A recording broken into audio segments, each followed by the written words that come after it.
My husband, Joseph Coleman, falls from the third floor, shatters both legs, and even injures what men fear losing most. I don't rush him to the nearest hospital. Instead, I drive him to a hospital 2,000 miles away. In my previous life, Joseph jumped on purpose so the hospital intern he dotes on, Kimberly Parker, could secure a permanent spot by operating on him. He refused the capable surgeons nearby and insisted I take him to the hospital where Kimberly works, just so she can treat him. I turned him down because Kimberly is an untrained intern who got in through connections and has no surgical experience. Joseph had slapped me hard across the face. I just want to use my injury to help Kim go permanent. Why are you being so petty? He was dead set on Kimberly treating him. I worried the delay would ruin his legs, so I asked his mother, Diane Lowe, to talk sense into him. But what I never expected was Kimberly jumping from the hospital building when she failed her probation. Meanwhile, Joseph is treated in time, and both legs are spared. On the day he's discharged, I come smiling to take him home, but he runs me down with his car and kills me as I collapse on the floor, choking on blood. I ask him why. He looks at me like I'm something stuck to his shoe. If you hadn't stopped me from helping Kimberly go permanent, she never would have died. When I open my eyes again, I'm back on the day Joseph falls and breaks his legs. Chapter Nora, why are you just standing there? My leg is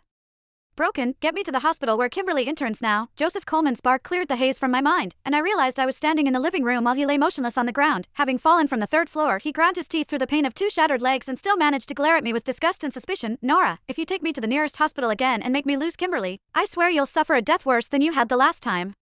Those words cleared away the last of my doubt. I had come back to life, and at that same moment, Joseph came back too. In my previous life, Joseph was one of my admirers. He once saved me from a fire, and I married him out of gratitude. I poured my parents' inheritance into his startup and supported his dream until he became the CEO everyone praised. When he clocked out, I stayed at the office drafting deck after deck until midnight. When his mother, Diane Lowe, needed surgery, I did the bedside care myself and never handed a single task to anyone else. I spent everything I had on our family and on his career, and yet, all that work was lost to one favor for his childhood sweetheart, Kimberly Parker, who wanted her internship made permanent. In my previous life, I hadn't sent Joseph to Kimberly's hospital as he insisted. As a result, Kimberly failed her probation and jumped from a building. He blamed me for not taking him to her care. Then, in his rage, he took the wheel and mowed me down, leaving me to die on the road. What a joke. I gave him devotion and got a bloody death in return. He wanted Kimberly to operate, didn't he? Fine, this time, I would give him exactly what he asked for. I wanted to see if his legs would still have any chance of being saved after nearly 2,000 miles on the road. Nora, take me to the hospital where Kimberly works. She's waiting. Don't forget what will happen if you don't do as I say. Afraid I might defy him, he bared his teeth and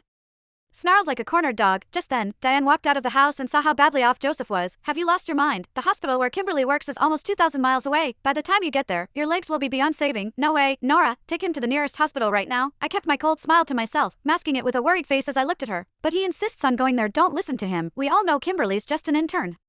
What surgery could she possibly handle? Nora, stop standing there and get Joseph to the nearest hospital. I'm not going. Joseph shot back. If you don't take me to the hospital where Kimberly works, I'll die right here in front of you. Seeing Diane hold her ground only made him dig in deeper. He glared at both of us, his eyes full of vicious warning. I let the corner of my mouth curl with the smallest hint of mockery, then sighed as if I had no choice. All right, Diane, we'll do it his way.